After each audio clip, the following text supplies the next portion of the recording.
Hello, Dr. Perkins. I am going to be talking about the graphs. And yes, that is a pie. And we're going to be talking about pie graphs. And over here is your bar graph. And oh, wait, watch now. Oh, there it is. Okay, that is your Pareto graph. All right, I'm being funny. Yes, I know. And then, of course, the last two here are your historical and your control. Now, I'm going to go back to my pie because I like this pie. Now, technically, this is what a real pie chart looks like.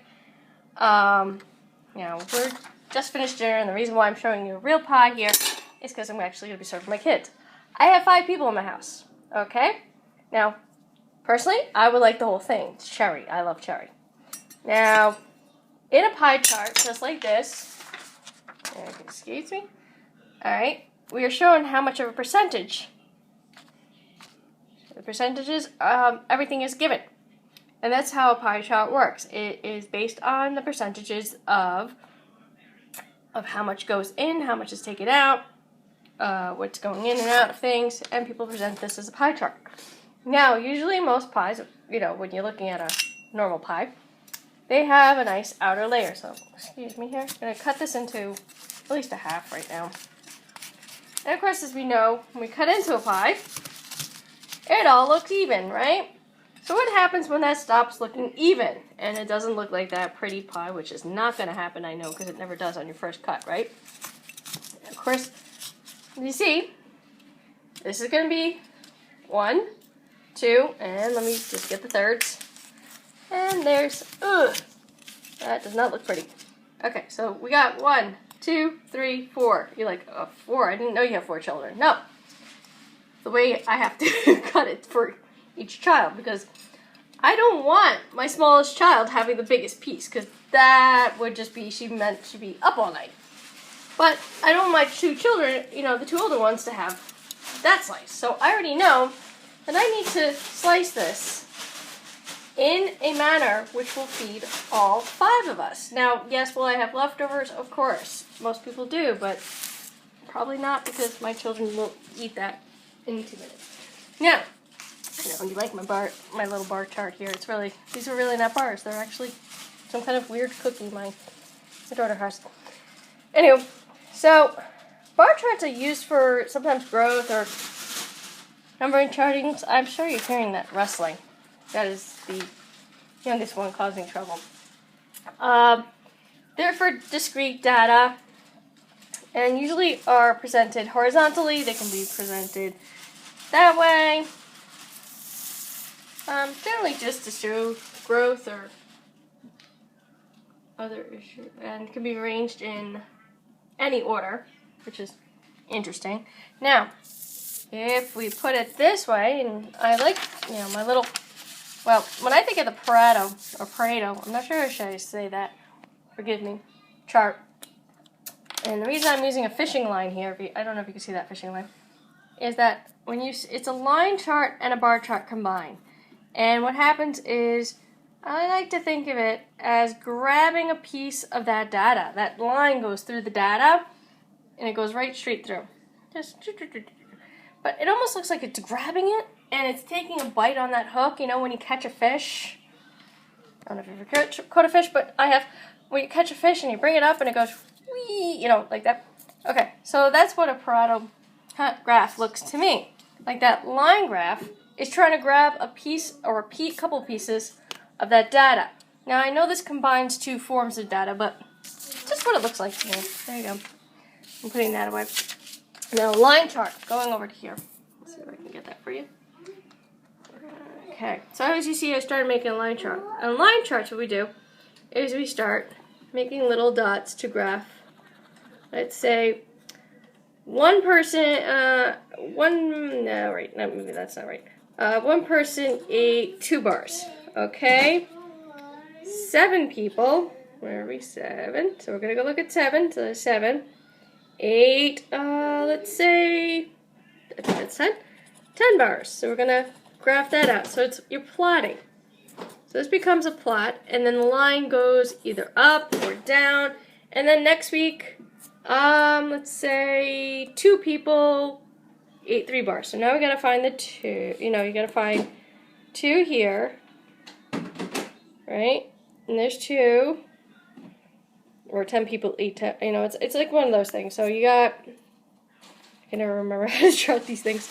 But anyway, so then it would go down. So you have all this little plotting thing that goes along. So here's 2 bars, or this is week 10 and blah, whatever. So this would be one piece of data, this would be the other piece of data, and you would just plot along. I know that's how that works. Fortunately, I'm not any smarter than that.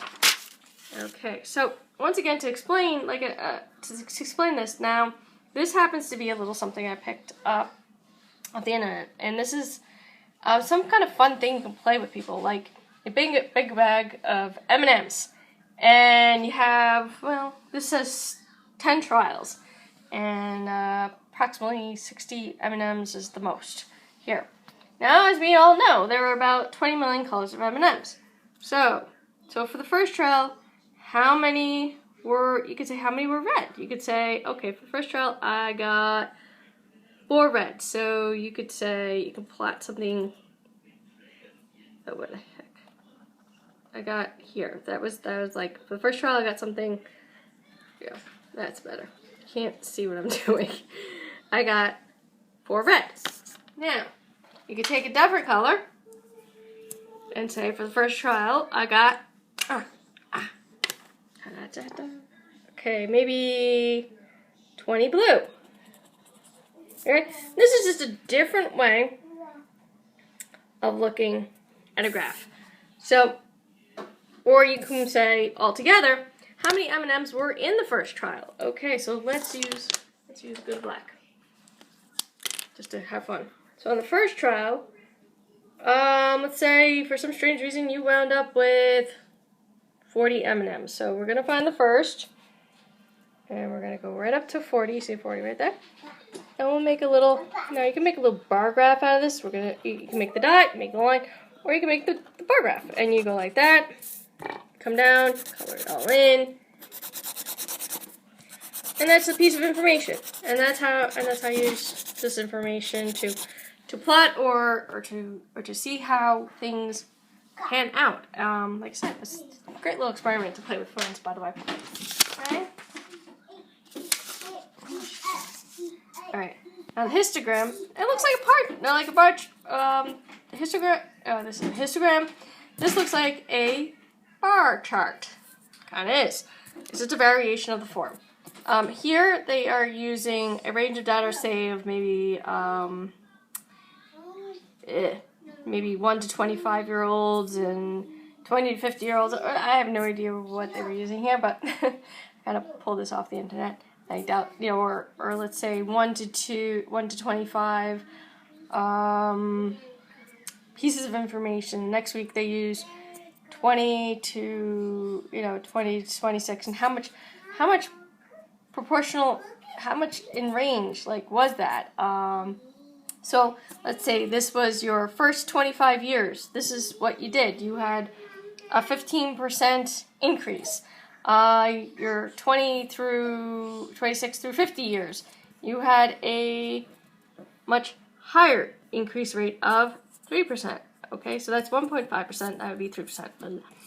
And then now in your 51st to 75th, if you've lasted this long in business, God bless you. That'd be a 2%. So you had a drop. Not that I'm saying these are years. It's just sometimes you're taking historical data sometimes and putting it into the charts. For a histogram, it's sort of the same thing. Now control chart. As much as I've read on this, I still have no clue. I'm like blanket on this one. Control chart. The only thing I really know about it is statistical controls or tools used to determine to manufacture a business process in the state of statistical control. What does that mean to me? I have no idea.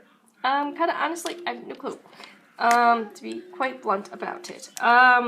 What could this possibly mean to me? Well, it's probably just another way of charting things. To me, it looks like an EKG with a lot of, a really bad EKG. I wouldn't want to have that heart rate. which is also another way of charting.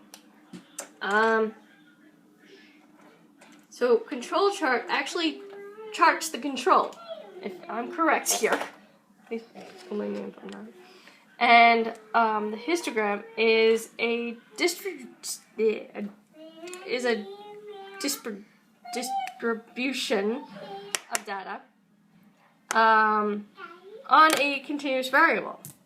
And yes, I'm reading that because, like I said, these two ones, they're not the two graphs I'm really familiar with. I'm more familiar with your bar graph, your pie, your line, those kind of things. We're used to seeing these things. That's what you're used to. I mean, we understand that. All right. So hopefully this has been informative, and hope to learn more about this stuff eventually. But I thought you might get a kick out of this, and I hope you have a good night. And maybe I'll send you a piece of pie. Have a good evening. Bye.